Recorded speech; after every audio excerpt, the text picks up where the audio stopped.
కావున మీరు ప్రభువైన క్రీస్తు యేసును అంగీకరించిన విధముగా ఆయన యందు వేరు పారిన వారే ఇంటి వలె కట్టబడుచు మీరు నేర్చుకున్న ప్రకారముగా విశ్వాసమందు స్థిరపరచబడుచు కృతజ్ఞతాస్తుతులు చెల్లించుట యందు విస్తరించుచు ఆయన యందుండి నడుచుకొనుడి.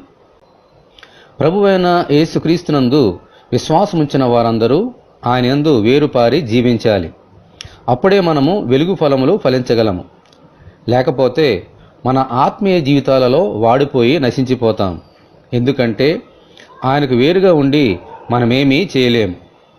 అలా ఆయనలో వేరు పారినప్పుడు మన శరీరములు దేవుని ఇంటి వలె అనగా దేవుని మందిరము వలె కట్టబడి వృద్ధి చెందుతాం.